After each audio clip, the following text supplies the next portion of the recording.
Hi everyone, here is the video of the placement that I did for the mermaid colors that we did for class. These are the before pictures. Here I'm measuring how to determine how big I want the section to be. I'm using my comb and rocking it, and wherever it falls off of the head is where I will take my placement, and it's from ear to ear.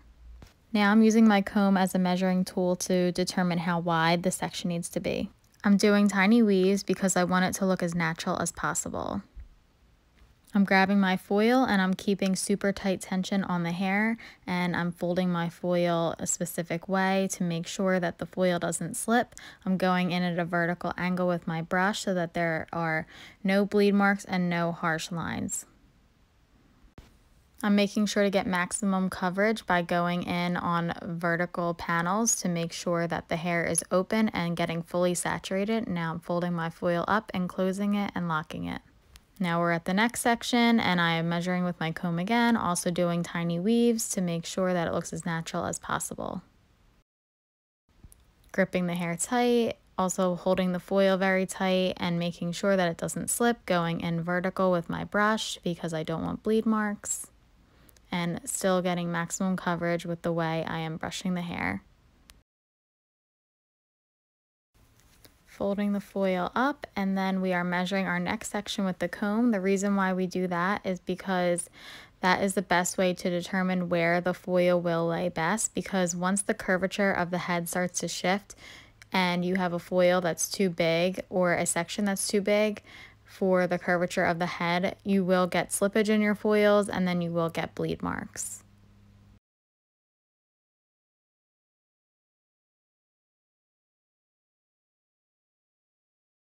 I'm following this all around the hairline. I'm getting more and more vertical. I wanted to adjust her because sometimes the way that a client is sitting, it is hard for us to get the foil done properly. So it is easier for us to have them adjust, tell them to sit a certain way or turn their head a certain way.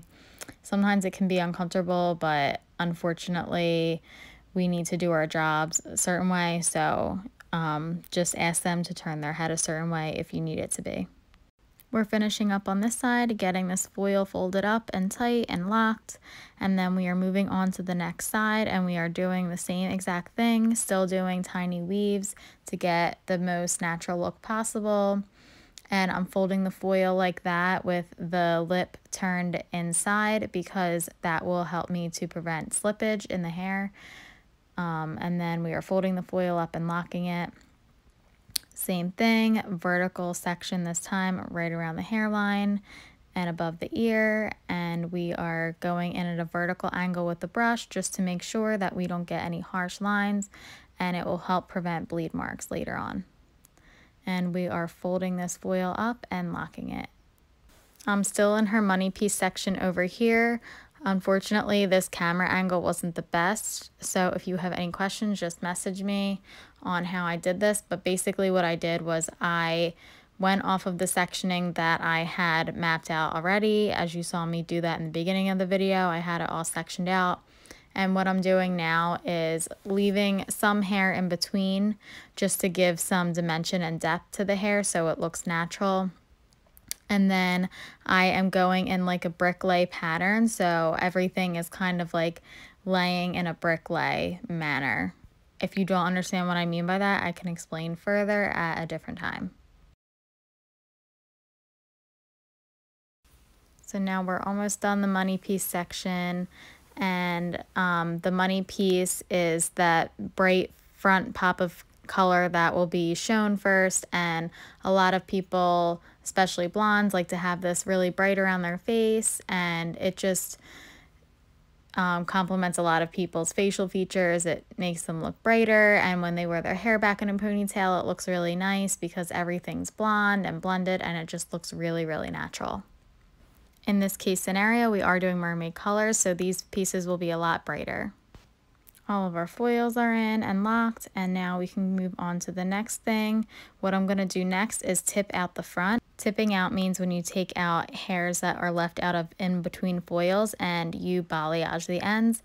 I realized after that this wasn't the best camera angle, so I apologize, but you can kind of see that I just took all of those hairs that were out in between the foils and put a foil under them and balayage them and lock them up. Now we're going in with our balayage on the ends. I took a horizontal section. I'm going in with my brush at a vertical angle, and I'm using only my elbow to move. I'm not moving my wrist, and I am only touching the surface of the hair. I am not going in on the middle part of the hair, just the surface. And then on the ends I will saturate, so the ends will be getting all the way through, but the rest of the hair is only getting the surface painted.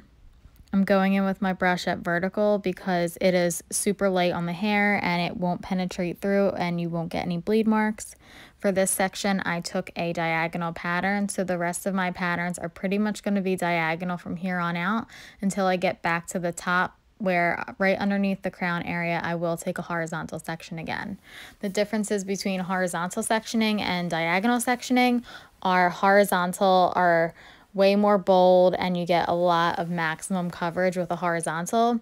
With a vertical you get, oh I'm sorry, I mean a diagonal. A diagonal section you will get still a lot of coverage, but it's way more blended. It has more forgiveness, just in case you for some reason don't have it blended properly. It will just give you a little bit of forgiveness because we're not perfect and everyone does make mistakes. So I'm finishing up this section, and like I said, I'm still only painting the surface. I'm going in with my foil and then I'm saturating the ends, covering that guy up, and then we are going in our next section that is diagonal, and I am painting everything down. And you want to make sure that you get a lot of saturation. Saturation is key because the more your hair is saturated, the more maximum lift and even lift you will get. If you have dry saturation, meaning that you're not saturating enough, then you can get spots in the hair and it will look like a cheetah print, and it's just not going to get as light. So the more saturation, the more lightness.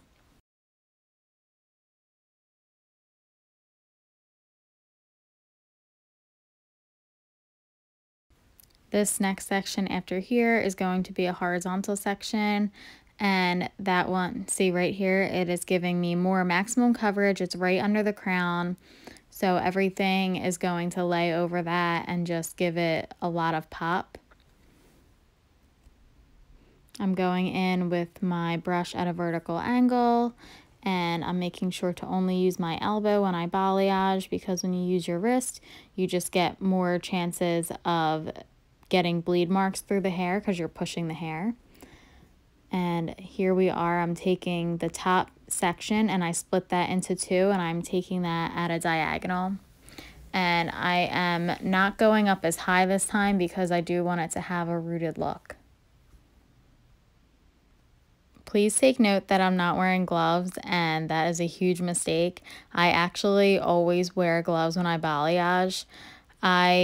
Of course, I'm doing this at home, and I was kind of just rushing, so I just decided not to wear gloves, and my fingers were burning up. It's very important to wear gloves. Now we're at the top front section. I am taking all diagonal panels and still going in with my brush at a vertical angle. You'll see my neck sectioning. I split it into two, and then I did a giant zigzag pattern right here. The reason why I did that was because I wanted to split up the top section, and just by doing a weave zigzag in there, it just breaks it up a little bit more and gives it more of a natural look, especially on the top area of the head.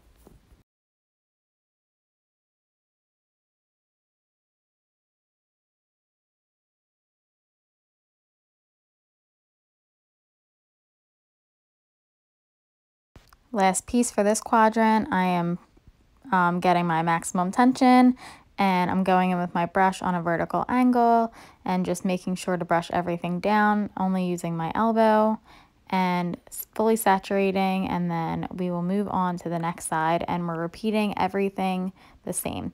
Going in at a diagonal, pulling the hair, getting tension. Sorry that this isn't the best angle, but you did see me do it on the other side. This side has less hair, so this side I am taking less sections, and I'm doing that zigzag weave again on the top just to make sure it looks as natural as possible. For the lightener, I used 20 volume in the front with the foils, and then I used 30 volume in the back. The reason why is I used 20 volume in the front because I knew it was going to take me a little bit longer and they would be sitting in the foils longer. And I used 30 volume in the back because I was taking bigger sections, and bigger sections just don't get as light as a thinner, smaller section just because of saturation purposes. And it was a little bit more of an open air, like I was using foils, but it was still enclosed. Here is the final result, and this is her with it not really blown out. It was just air dried. It looked ugly, so then I decided to blow it out before I did her color. So that is the money piece, and you can see when she wears her hair back, it just looks so natural and beautiful. There's the top. This is it with the inside interior. There's her money piece again. You see how naturally blended and beautiful it is. Thanks for watching.